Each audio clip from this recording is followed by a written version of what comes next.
Hello and welcome. Take it from the Iron Woman. My name is Susanne Müller. I'm your host and the Iron Woman. This podcast is about empowering you. It's about strength, determination, and passion. How to make changes in the world. You will hear from people like you, smart, cool, everyday people like you and me, as not everybody has to be an Iron Woman to impress the world these days. Together, we will learn from the sports and business people how you can become a more successful person as an entrepreneur or a leader. It's one step at a time, one day at a time. Take your steps now, take your big steps now. Let's get ready. All right, so welcome Ilse. Today we have a very special guest in our show. Ilse, introduce yourself to the audience. Hi, Susan. Well, hi, everybody. I'm Ilse. I'm from the Netherlands, a social worker and a mom.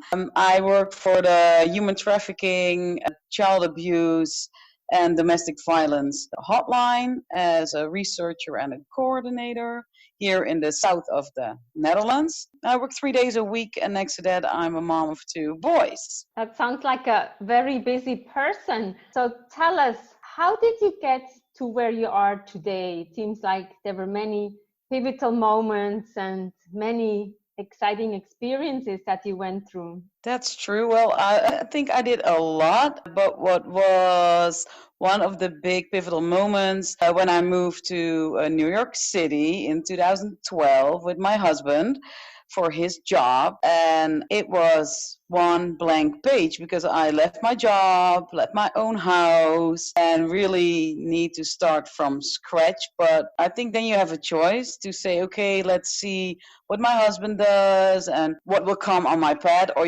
you make another decision and say, I'm going to do some research what I want and what makes me happy, and see it as an opportunity to just discover everything that's for me what New York had to offer me. And it brought me back to my passion because I worked as a court appointed officer for the child protection services in the Netherlands, and coming to New York and seeing all the homeless people made me realize, like, well, that's what I did when I was 18 and traveled for the first time to Romania. So New York gave me the chance to do a lot of volunteer work, a lot with homeless people and homeless young adults, starting NYU coaching classes. So all new things, but all in line of social work. And it brought me a lot of new connections, insights, and a lot of self-esteem in a way that in a big city where it's not your first language, where the work ethic is different, people are different, but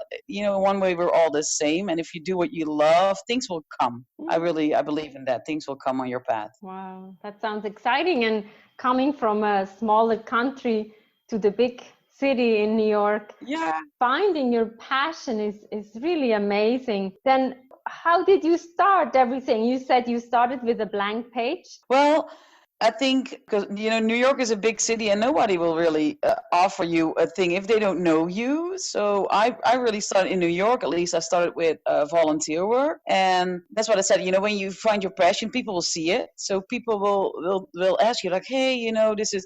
I see that you love this. Tell me more about you. And if you're open-minded and are open for other people and other people's story, you'll get the connection, and then the things going to come on your path. So it's not that it's not luck, because I don't believe in that. It's just hard work and meeting the people and putting yourself out there. So that's what I did in New York, and then I moved to Chicago. I did the same.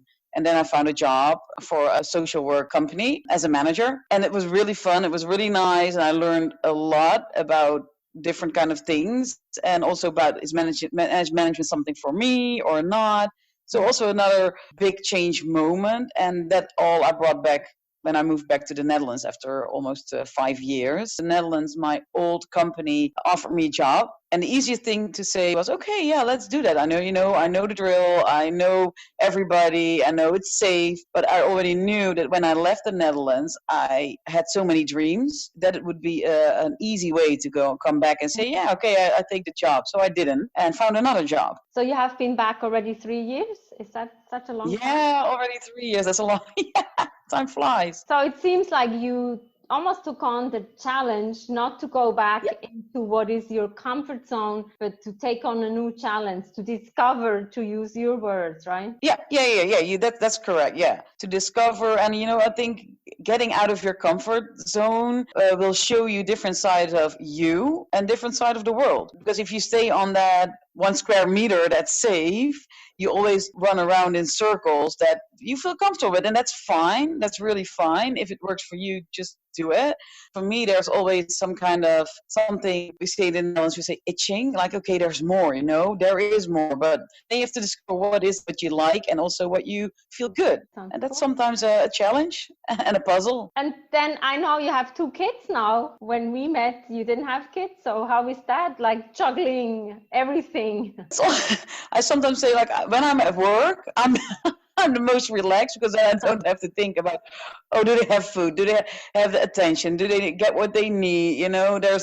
Otherwise, there are always 2 boys like, mom, mom, mom, mom. They are 2 years old and 5 years old now. But it is, there's always like this juggle with, okay, you're a mom and that's my most important job. And then you have your profession. I'm the coordinator, the social worker. So there's always, you want your career, but first of all, I'm a mom. So the working 24/7, that's not for right now. That's not, I cannot do that. I have the responsibility of 2 kids and of course my husband, but he has a busy job too.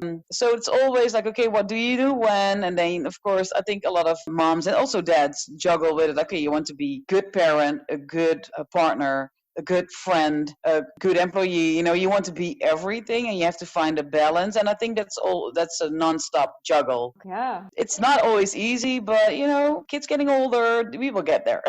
It's almost like a triathlon, right? So you have 24/7 mom, you're a partner, you're a wife, a friend, and also you have your career. So you are determined and you also show the endurance that you can juggle everything. And you're a happy person, it seems like. Key is to do the things that you love, because then it gives you energy. Working hard will not kill you. And if you do things that you really, really love, you get the energy. I really schedule me time. It sounds a little bit quirky, but I love sports. So 3 times a week, I do boxing, I do a run-in. So we made, as a family, we made decisions like on every Monday evening, we have a babysitter for an hour. So me and my husband can go out to work out, goes running. I go to the boot camp, because then we also have an evening together another day, because otherwise every day someone is going out to sport, because that's what gives us energy. But, you still have a relationship. So you also have to invest in that. Yeah. So for us, the babysitter works. And that's also for me time. Like, okay, going out and being, active helps me. Time with my husband, time with my friends. That gives me energy. Yeah. And when you say, like, it sounds cocky, the me time, especially you're giving so much. You need that me time, especially in your difficult job, right? Yeah. You need to, zone out of always giving. Yeah. Yeah, you don't want to burn out. Yeah. So I'm wondering, can you give 2 or 3 tips to the listeners on how you manage everything? So you mentioned sports, me time, but maybe there's something else that is important to you. For me, career-wise, it's focus. And then, being me, I have like 20,000 ideas of what I want or I think is interesting, but you cannot do all in one. So I try to focus on what I want to do next time and make small steps instead of big steps, because then maybe you get disappointed. And I write down, what I love to do next. That works for me, because otherwise my mind goes like everywhere. So, okay, this is what I want, and you can change a bit. And if it doesn't happen, that's fine too. But at least think about it and have like a point to go to, like that horizon. Like, okay, I want to go there. Something, right? So focus, me time. So I'm very curious to find out, maybe you would like to share one out of your 20,000 ideas. What is next that the world can wait for you and be excited? I know you're writing a blog. It's in Dutch at the moment. Yeah, it's a travel blog. That's something different. That gives me energy too. It's about traveling with young kids. And that's what I really also like. I love to explore.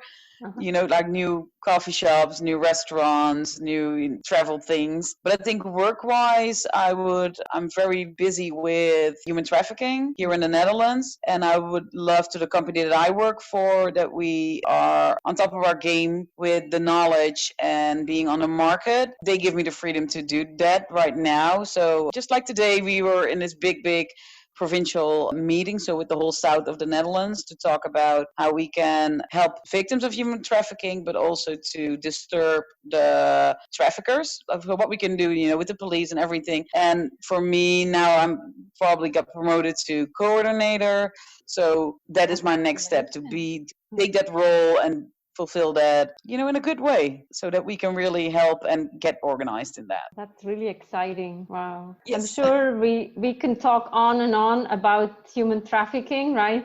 I'm deeply impressed what you've done in your career with the homeless people, and to me it sounds like it's about humanity, helping others. Yeah. I'm impressed, right? And it's not an easy job, and you're doing it with such passion. So I'm very humbled to hear your stories, and maybe in one of our next episodes we interview you again just to hear more about what is it and what is really that work. So I'm curious to find out, and I think also the world needs to know. I think that's my other passion that I want to bring out in those podcasts, that we interview people, everyday people, smart people like you and me, and we want to hear from you. What is your job, right? So I think that should be one of our top episodes for the next time. But thank you so Well, much that sounds for good. all your insights. Thank you.